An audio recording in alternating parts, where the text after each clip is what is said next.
तो गिवन है in triangle ABC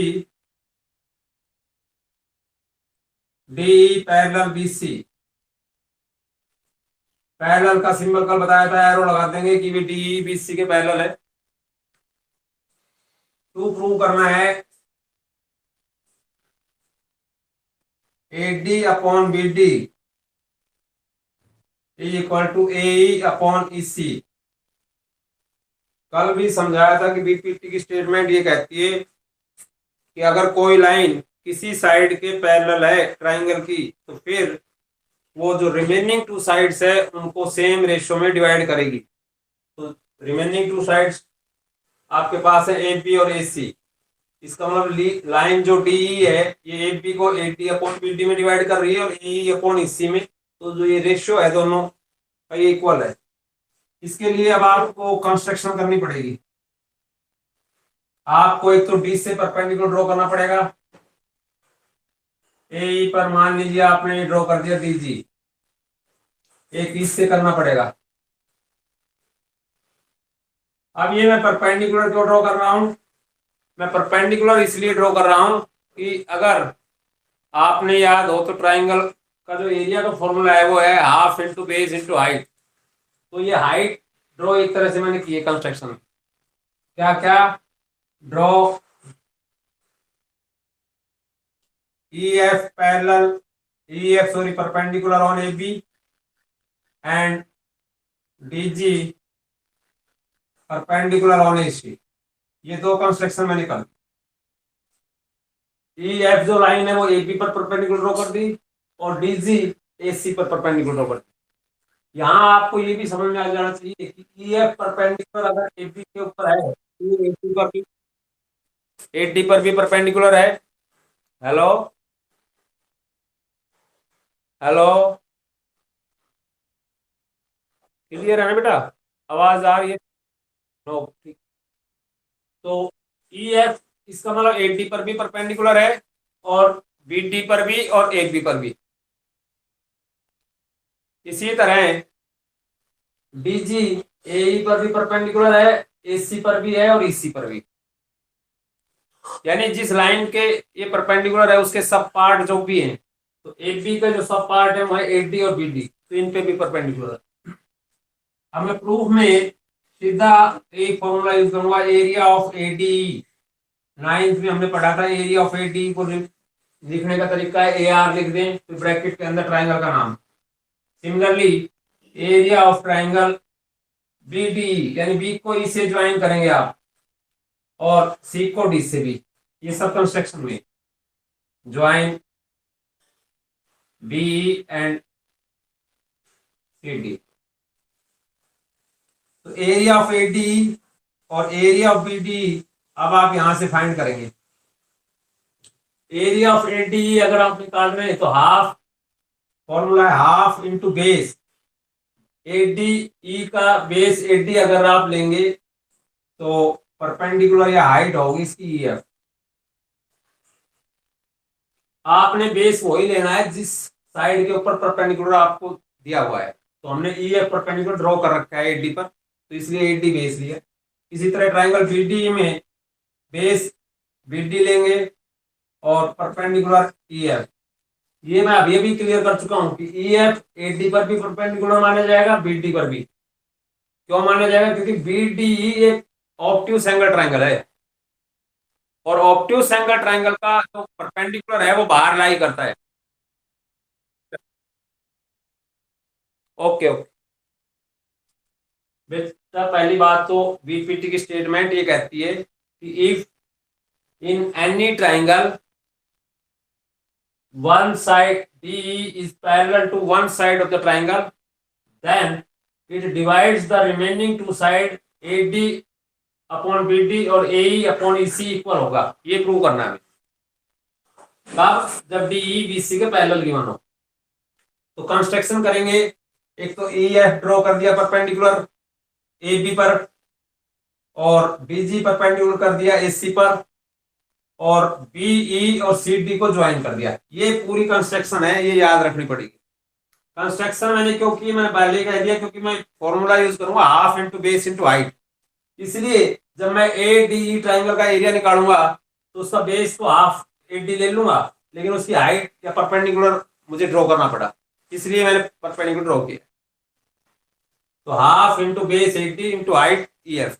इसी तरह बी डी में half into base B D लेंगे, हाइट इसकी बाहर होगी ट्राइंगल से, कोई बात नहीं बाहर ही होगी, हमेशा ये ऑब्ट्यूज एंगल ट्राइंगल की जो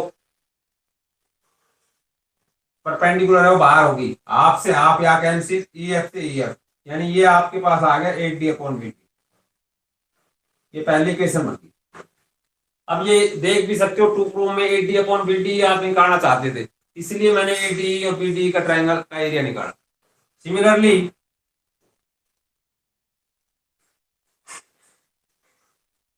सिमिलरली एरिया ऑफ, आप इधर ए ई सी और सी डी का भी निकाल लें इसी तरह, ए ई सी और area of C A E D और सी ई डी। तो ए ई और डी का एरिया निकालेंगे तो बेस में ए लूंगा तो हाइट इसकी लेनी पड़ेगी डी सी, तो इसलिए ए डी का एरिया होगा हाफ इंटू ए इंटू डी जी। इसी तरह सी ई डी का हाफ इंटू बेस सी लेंगे और हाइट इसकी भी डी जी। हाफ से हाफ कैंसिल, डी से डी जी कैंसिल, ये इक्वेशन नंबर 2 बन गई। अब आपको यहां अगर आप राइट साइड देखें तो A D upon B T है, यहाँ ए ई अपॉन सी है। टू प्रूव में अगर मैं देखूं तो इन दोनों को मुझे इक्वल प्रूव करना है, तो ये दोनों इक्वल प्रूव करने के लिए मुझे ये लेफ्ट साइड इक्वल प्रूव करनी पड़ेगी, ट्राइंगल फर्स्ट इक्वेशन और सेकंड इक्वेशन। तो फर्स्ट और सेकंड इक्वेशन की लेफ्ट साइड इक्वल प्रूव करने के लिए अगर आप ध्यान से देखें तो न्यूमरेटर ए डी है और ए ई डी या ए डी एक ही बात है। इसका मतलब डिनोमिनेटर को डिनोमिनेटर के इक्वल प्रूव करना है, न्यूमरेटर तो पहले से इक्वल है फर्स्ट और सेकंड का। तो now triangle B D E and triangle C B E lies on same base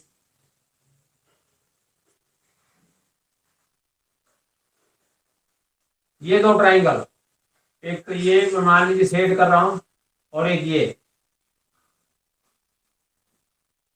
C D, तो ये lies on same base D and between same parallel line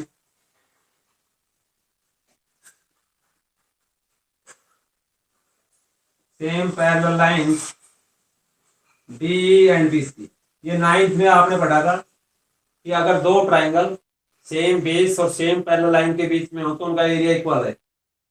B D E और C D E same base D पर है और दोनों same parallel lines के बीच में है, इसलिए इनका एरिया इक्वल होगा।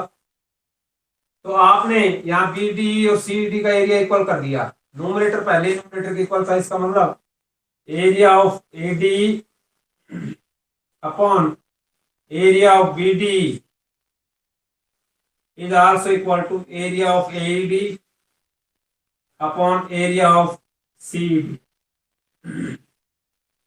ये एरिया इक्वल आ गया, और अगर ये एरिया इक्वल है तो from first and second, from equation first and second, क्योंकि इनकी लेफ्ट साइड आप लेफ्ट के इक्वल प्रूव कर चुके हो, इसलिए इनकी राइट साइड राइट के इक्वल होगी, यानी 80 upon B T is equal to A upon E C. यही प्रूव करना था। एक बार फिर से देख लीजिए, अगर आपको ये A D upon B T और A upon E C equal prove करना है तो पहले ए डी का और बी डी का एरिया का रेशियो लेना पड़ेगा, ये रेशियो आएगा A D upon B T. इसी तरह ए ई डी और सी ई डी का एरिया का रेशियो लेना पड़ेगा, ये आएगा ए अपॉन सी। यहां से ये ए अपॉन सी और ए डी अपॉन ये इक्वल करना है तो ये साइड इसके इक्वल करनी पड़ेगी। उसके लिए नोमरेटर के पहले इक्वल है डिनोमिनेटर डिनोमिनेटर के इक्वल इसलिए होगा क्योंकि ट्राइंगल बीडीई और सीबीई सेम बेस और सेम पैरेलल लाइंस के बीच में है, तो इनका एरिया इक्वल है, इसलिए लेफ्ट साइड यानी ADE अपॉन BDE का एरिया और AED और CED का एरिया इक्वल हो जाएगा। और अगर ये लेफ्ट साइड इक्वल हो गई तो right side AD upon BD और AE अपॉन CED इक्वल होगी। यही प्रूव करना था। इस पर कल मैंने एक क्वेश्चन भी करा दिया था, जो भी मेथड आपको अच्छा लगे उससे कर लेना। नेक्स्ट इसकी कन्वर्स थ्योरम, अब बीपीटी की कन्वर्स, उसको भी एक बार, उसका प्रूफ हमारे सिलेबस में नहीं है, प्रूफ केवल बीपीटी का है इस बेसिक प्रोपोर्शनलिटी थ्योरम का, तो उसको मैं प्रूव करके दिखाऊंगा जरूर, लेकिन उसको प्रूव करने की आपको नोटबुक में जरूर नहीं है। क्या करेंगे अब, कन्वर्स ऑफ बीपीटी, यहां आगे लिख देता हूं कन्वर्स। अब इसमें तो हमें दिया होता कि ट्राइंगल ABC में एक साइड के लाइन पैरेलल दी हुई थी। अब कह रहा है कि अगर एक लाइन ट्राइंगल की दो साइड्स को, ये मान लीजिए लाइन है डी, इन दो साइड्स को AB और AC को अगर सेम रेशियो में डिवाइड करे, यानी AD अपॉन BD और AE अपॉन EC इक्वल हो, तो प्रूव कीजिए DE BC के पैरेलल है। इसका मतलब कन्वर्स का मतलब उल्टा क्यों हो गया, क्योंकि उसमें जो गिवन था वो था ये लाइन इसके पैरेलल है, इसमें ये प्रूव करना है, इसका उल्टा हो गया। उसी तरह उसमें रेशियो इक्वल प्रूव करना था, यहाँ रेशियो इक्वल गिवन है, तो इसलिए मैं पहले सबसे पहले गिवन लिखूंगा in triangle ABC AD upon BD, जो मैंने प्रूव किया था बीपीटी में, वो अब गिवन है AE अपॉन EC। अब टू प्रूव करना है आपको कि डी पैरेलल BC। कंस्ट्रक्शन इसमें भी करनी पड़ेगी। मान लीजिए ये डी पैरेलल नहीं है BC के, तो कोई एक दूसरी लाइन जरूर होगी जो इस BC के पैरेलल होगी, मान लीजिए वो है DE डैश। DE डैश अब दिखाई देने में ये इसके पैरेलल नहीं है, लेकिन ये मैंने कंस्ट्रक्शन की है, यानी कि मैं मान रहा हूं DE डैश BC के पैरेलल है, तो क्या करना पड़ेगा, draw DE dash parallel to BC if DE is not parallel to BC। अगर DE BC के पैरेलल नहीं है, कॉन्ट्रडिक्शन से मैं इसे प्रूव करूंगा कि अगर DE BC के पैरेलल नहीं है तो DE डैश BC के पैरेलल होगी। हमने वो लाइन ड्रॉ कर ली जो इसके पैरेलल। इसके लिए अब प्रूफ में पहले आप इस ट्राइंगल में लेंगे, इन ट्राइंगल ABC कंस्ट्रक्शन की है आपने कि DE डैश पैरेलल है BC के, तो कौन सी थ्योरम लगेगी, बीपीटी। किसी ट्राइंगल में अगर एक साइड के पैरेलल लाइन दी हुई है तो यहां ट्राइंगल ABC में DE डैश BC के पैरेलल है बाय कंस्ट्रक्शन, इसलिए AD अपॉन BD और AE dash upon E dash C equal होंगे by BPT. But AD upon BD हमें किसके इक्वल दिया हुआ है, AE अपॉन EC के, ये गिवन है। ये पहली इक्वेशन सपोज, ये सेकंड। तो अब आप यहां इन दो इक्वेशनों को देखेंगे तो इनकी लेफ्ट साइड इक्वल है AD अपॉन BD और AD अपॉन BD, इसका मतलब राइट साइड भी बराबर होगी, यानी ये और ये साइड बराबर होगी। ये है AE dash upon, from equation first and second, from equation first और second left side already equal दी हुई है AD अपॉन BD और AD अपॉन BD, तो right side AE dash upon E dash C is also equal to second की right side के equal होगा, यानी AE अपॉन E। और अब आप देख सकते हैं अगर ए डैश ए के इक्वल है तो इसका मतलब ई डैश और ई दोनों पॉइंट एक ही हैं, कॉन्साइड कर जाएंगे। एक ही पॉइंट होने का मतलब कॉन्साइड कर जाएंगे, यानी ये दो डिफरेंट पॉइंट है ही नहीं। और अगर ये दो डिफरेंट पॉइंट नहीं है तो फिर D B C parallel. This implies E dash and E coincide,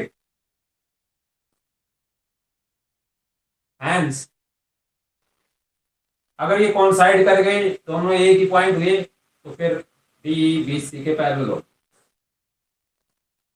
क्योंकि जब डी पहले हमने मानना था कि बी सी के पैरेलल नहीं है, हमने मान लिया था डी डैश बी सी के पैरेलल है, लेकिन ई डैश और ई तो सेम ही पॉइंट है, तो सेम पॉइंट है तो डी बी सी के पैरेलल है।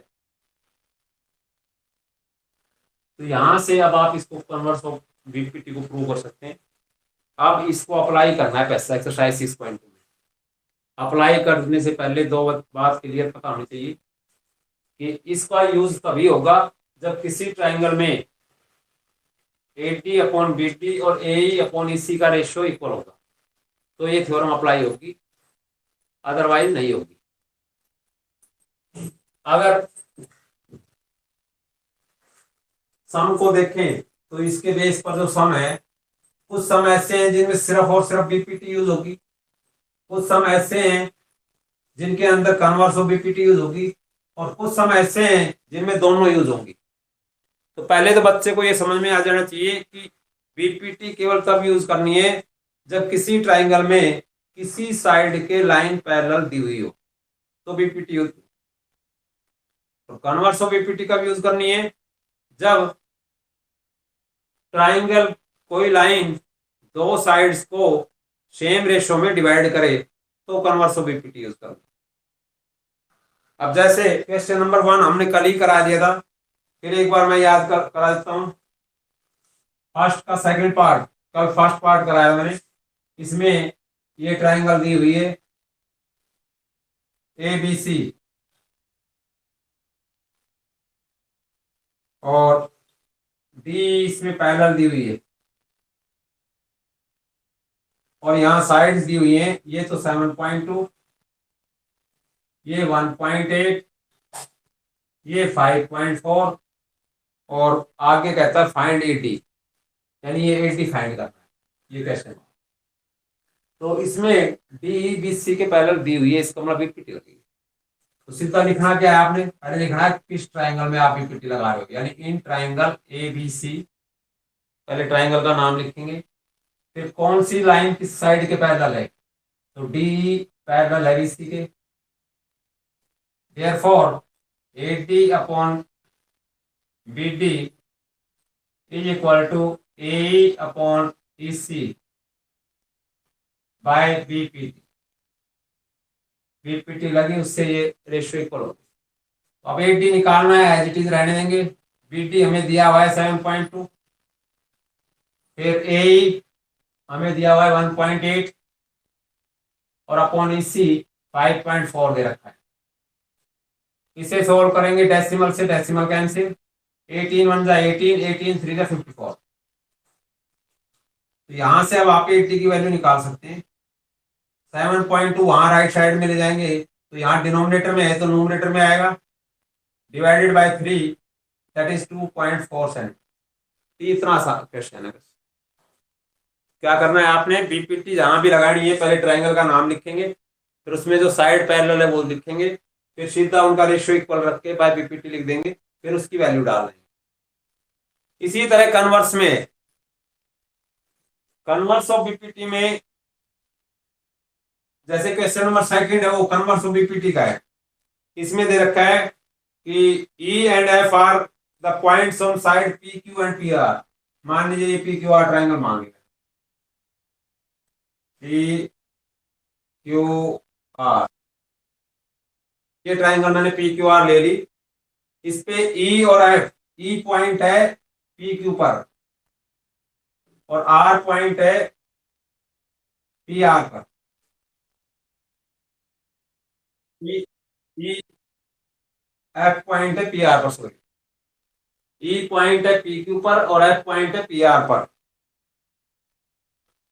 For each of the following state whether, to prove करना है आपने या स्टेट करना है, क्या स्टेट करना है कि whether E F is parallel to Q R और नॉट, ये इसके पैरेलल है और नॉट, ये बताना है आप। तो आपको दिया हुआ क्या है, दिया हुआ है पहले सम में सेकंड का फर्स्ट पार्ट है, उसमें दिया हुआ है 3.9, ई क्यू दिया हुआ है 3, पी एफ दिया हुआ है 3.6 और एफ आर दिया हुआ है 2.4। तीन पार्ट हैं इस क्वेश्चन के सेकंड के, ये दिए हुए हैं।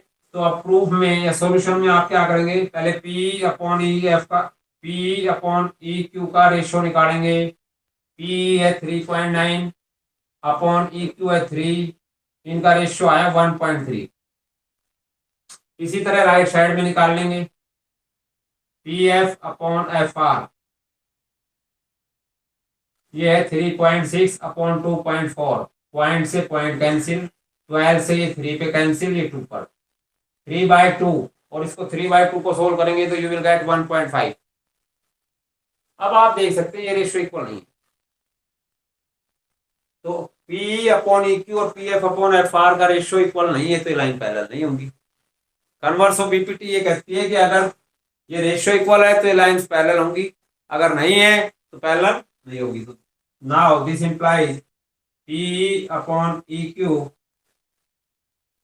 is not equal to PF upon FR. Therefore, EF is not parallel. Not parallel का साइन ऐसे कैंसिल करते हैं, पैरेलल को अगर कैंसिल क्रॉस कर देंगे तो इसका नॉट पैरेलल। तो अगर ये रेशियो इक्वल आता है तो ये पैरेलल है कन्वर्स ऑफ बीपीटी से, अगर नहीं आता है तो इक्वल नहीं। रीजन आप यहां भी लिखना चाहें तो लिख सकते हैं बाय कन्वर्स ऑफ बीपीटी।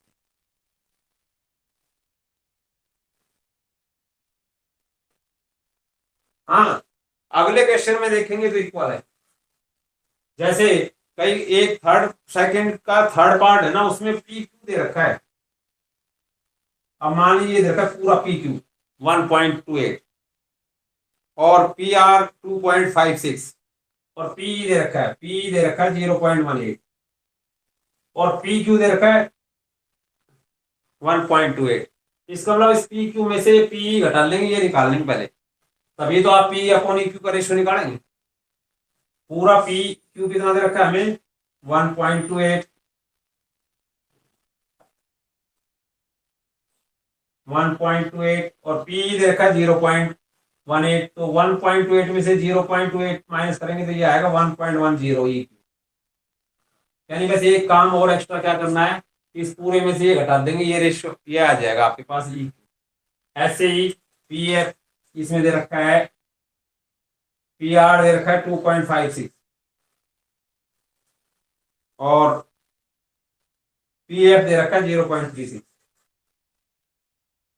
तो यहाँ 2.56 में से 0.36 घटाएंगे तो ये आएगा 2.20 आपके पास। और अब अगर आप इनकी वैल्यू निकालेंगे, इनकी सिर्फ ये साइन चेंज कर दें, पी अपॉन ई क्यू की वैल्यू निकालेंगे तो पी है 0.18 और अपॉन 1.10। देखा जाए तो पॉइंट से पॉइंट कैंसिल, 2 से कैंसिल करेंगे तो 9, ये 55। ऐसे पी एफ निकालेंगे 0.36 अपॉन 2.20, पॉइंट से पॉइंट कैंसिल, इसे 4 से कैंसिल करेंगे ये 9 और 4 से इसे कैंसिल करेंगे 55। यानी इस बार पी अपॉन ई क्यू और P F upon F R का रेशियो इक्वल आ गया नॉट इक्वल की वजह से। तो अगर ये रेशियो इक्वल है तो ई एफ पैरेलल होगा, इतना सा चेंज करना है, उसमें नॉट पैरेलल थी, इसमें पैरेलल। तो ये बीपीटी का ऐसे यूज है और ये इसकी कन्वर्स का। अब मैंने बताया कुछ क्वेश्चन ऐसे जिसमें दोनों का एक साथ यूज होगा। बस आपको तो एक ही बात ध्यान रखनी है, अगर किसी ट्राइंगल में किसी साइड के पैरेलल लाइन दे रखी है तो बीपीटी यूज करनी है, और अगर रेशियो इक्वल दे रखा है तो कन्वर्स ऑफ बीपीटी। एक ऐसा सम करने की कोशिश करेंगे अब, तो फर्स्ट सेकंड क्वेश्चन कंप्लीट हो गए। अब आपके कोई प्रॉब्लम नहीं होनी चाहिए मुझे लगता है इसमें, क्योंकि सिंपल क्वेश्चन है, जस्ट रेशियो चेक करना है इक्वल है या नहीं। अब है, मान लीजिए ये क्वेश्चन है आपके पास, ये फिगर दी हुई है, इसी की तरह बना देता हूँ फिगर। ये फिगर दी हुई है,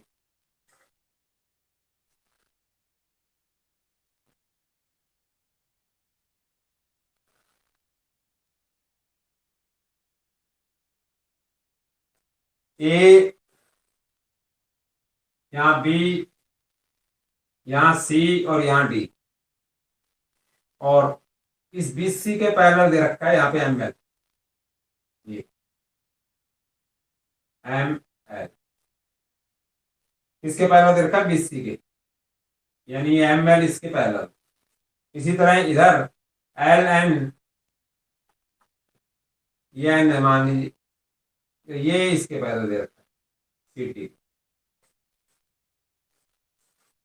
और प्रूव करना है, प्रूव करना है क्वेश्चन नंबर 3 में, A M upon A B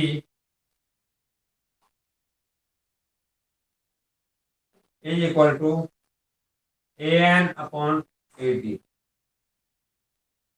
ये प्रूव, तो पहले तो अगर ध्यान से देखें इस फिगर को, तो हमारे पास दो ट्राइंगल हैं। एक तो है ट्राइंगल ए बी सी, जिसके अंदर एम एल पैरेलल दे रखा है, और मैंने कहा था किसी ट्राइंगल में किसी साइड के पैरेलल लाइन दे रखी है तो बीपीटी लगाएंगे, तो लगा लेते हैं पहले। इसी तरह दूसरी ट्राइंगल है ए सी डी, इसमें भी ये लाइन एल एल पैरेलल दे रखी है सी टी की, इसमें भी पीटी लगा देंगे, सॉल्व कर देंगे, आंसर आ जाएगा। सिर्फ आपको लिखना है अब प्रूफ। अगर आप देखें तो पहले इन ट्राइंगल ए बी सी, पहले ट्राइंगल ही मैंने ए बी सी, इसके अंदर जो लाइन पैरेलल है वो लिखो M L parallel B C दी हुई है, और M L parallel B C दी हुई है, तो therefore A M upon M B is equal to A L upon L C by BPT. ये रिजल्ट आएगा, ये नंबर 1 कह दिया आपने, सीधा बीपीटी लगा दी। इसी तरह similarly in triangle, similarly in triangle A C D, क्या पैरेलल दे रखा है, एल एन सी डी के parallel, L N parallel C D. तो देयरफॉर यहां से आपके पास आएगा A L upon L C is equal to A N upon N D, ये भी बाय बीपीटी। ये इक्वेशन नंबर 2, यानी दो ट्राइंगल्स आपके पास थी, दोनों ट्राइंगल्स में एम, इसमें M L parallel B C दी हुआ है, इसमें एन एल पैरेलल, तो दोनों में मैंने बीपीटी लगा दी और रिजल्ट लिख दिया। अब फर्स्ट और सेकंड इक्वेशन को अगर कंपेयर करें तो ये जो साइड है A L upon L C, यहाँ भी A L upon L C के इक्वल है, यानी ये साइड इक्वल है, तो बाकी जो दो साइड है ये भी आपस में इक्वल होती है from first and second, from equation first and second आपके पास आ गया A M upon M B is equal to A N upon N D. अब आप प्रूफ देखें, क्या प्रूफ करना था आपने, आपको नोमिनेटर तो ए एम ही है, यहाँ भी ए एम है, यहाँ भी ए एन है, ए एन है, लेकिन डिनोमिनेटर यहाँ एम बी है, यहाँ तो एम बी है, यहाँ ए बी है, इसी तरह यहाँ ए डी है, यहाँ एन डी है, तो इसको बदलना पड़ेगा। और कल मैंने बताया था कि अगर इसको बदलना है तो या तो आपको इसमें 1 ऐड करना पड़ेगा और या 1 सब्ट्रैक्ट। क्यों, क्योंकि ध्यान से देखें तो एम बी ये छोटी साइड है, और इसको ए बी में बदलना है बड़ी में, तो 1 ऐड करना पड़ेगा। कल बताया था छोटी साइड को अगर बड़ी में कन्वर्ट करना है, यानी एम बी इसी लाइन ए बी का हिस्सा है, पार्ट है, तो एम बी को अगर ए बी में बदलना है तो पहले तो इसे नोमिनेटर में लेके आओ। इसमें सबसे पहले क्या करना पड़ेगा, इनका reciprocal A M upon M B को आप लिख देंगे M B upon A M, इसी तरह यहां लिख देंगे N D upon A N, और फिर वन ऐड कर देंगे दोनों तरफ, वन एडिंग वन। क्यों? क्योंकि अगर आपने इनका एलसीएम लिया तो यहाँ आ गया ए एम, यहाँ आपके पास आया A M plus M B. LCM लेंगे तो ए एम इधर वन से मल्टीप्लाई होगा तो A M plus M B. इसी तरह यहाँ राइट साइड में A N LCM N D as it is plus A N, यानी A M plus M B, तो ए एम ये है प्लस एम बी ये, तो ऐड करेंगे नहीं क्या बन जाएगा ए पी, यानी यहां से A P upon A M और इधर A D upon A N आ जाएगा। अब इसको रेसिप्रोकल कर दो, देख लो ये क्यों करना। ए बी अपॉन एम का रेसिप्रोकल करेंगे तो एम अपॉन एम बी आ जाएगा, तो हेंस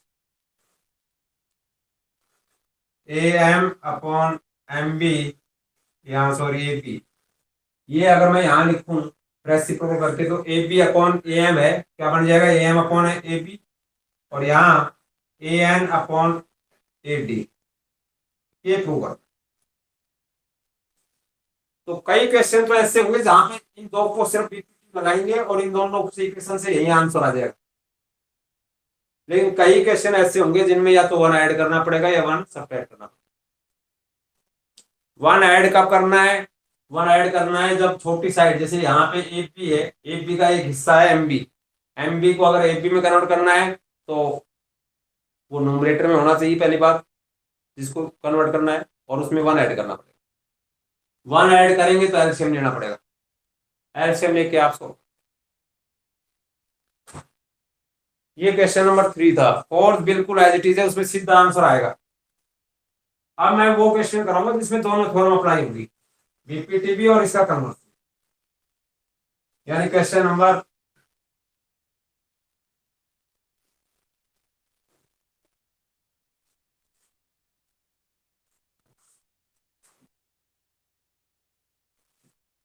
ये फिफ्थ और सिक्स दोनों थ्योरम अप्लाई होंगी।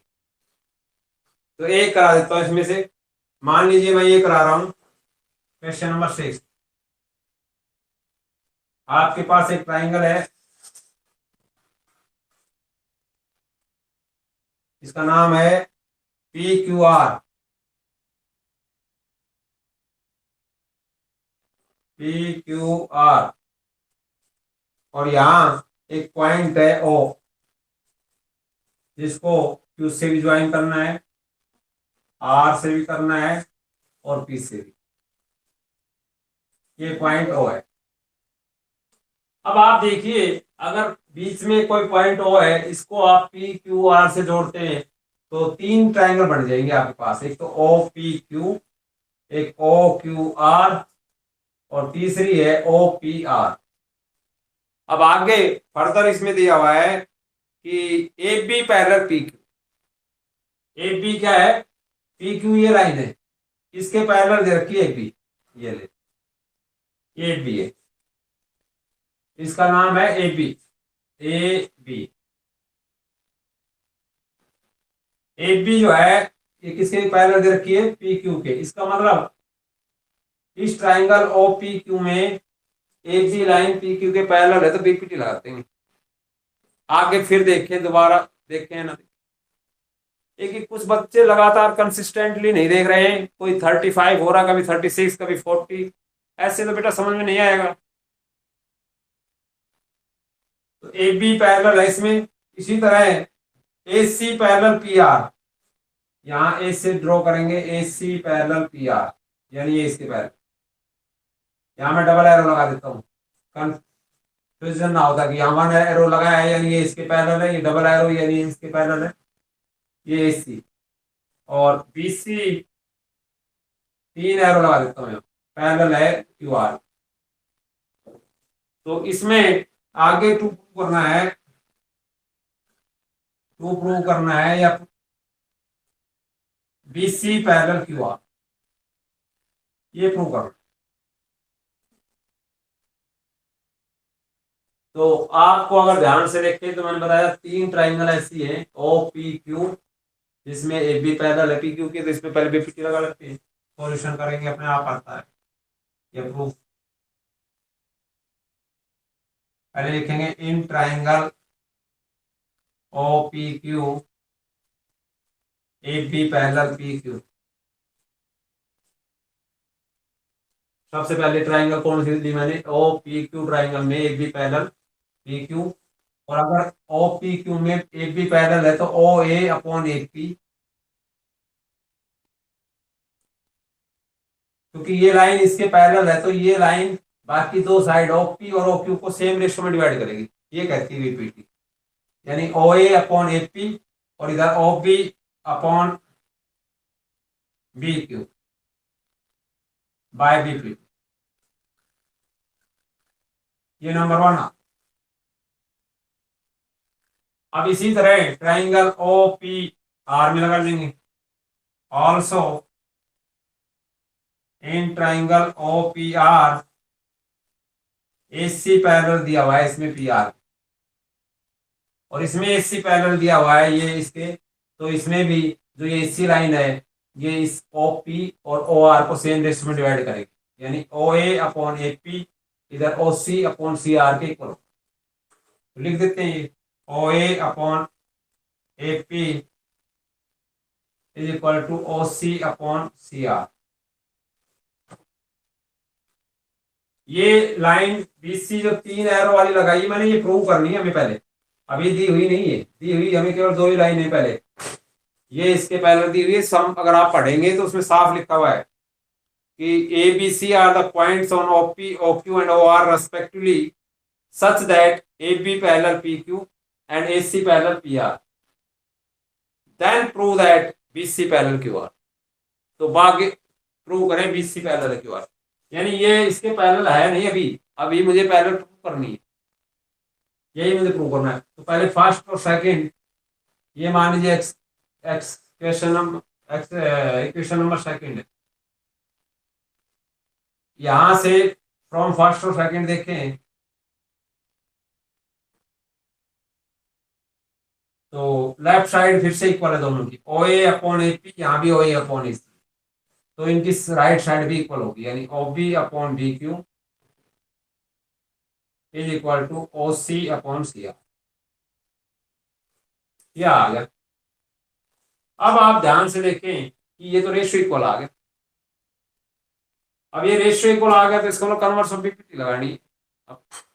अब रेशियो किस ट्राइंगल के अंदर ये चेक करना पड़ेगा, तो ये जो रेशियो है ओ पी, ये है ओ पी और अपॉन बी क्यू, और इधर ओ सी और सी आर, ये रेशियो है, इसका मतलब triangle O B C, sorry O Q R. तो now in triangle O Q R, इस ट्राइंगल ओ क्यू आर को देखें तो इसमें ओ बी और बी क्यू का रेशियो और इधर ओ सी और सी आर का रेशियो इक्वल है। O B upon B Q हमने अभी भी प्रूव किया है, ये रहा O B upon B Q equal to O C upon C are. तो इसका मतलब अब रेशियो इक्वल है इस ट्राइंगल में, या हम ये कहें इस ट्राइंगल ओ क्यू आर में बी सी लाइन दो साइड ओ क्यू और ओ आर को सेम रेशियो में डिवाइड कर रही है। तो अगर ये बी सी लाइन ट्राइंगल की दो साइड्स को सेम रेशियो में डिवाइड कर रही है तो इसका मतलब कन्वर्स ऑफ बीपीटी लगेगी। तो this implies therefore converse of BPT आप लगाएंगे और कन्वर्स ऑफ बीपीटी से ये जो बीसी लाइन है ये क्या आ जाएगी, पैरेलल इसके क्यू आर। रीजन लिख देंगे बाय कन्वर्स ऑफ बीपीटी।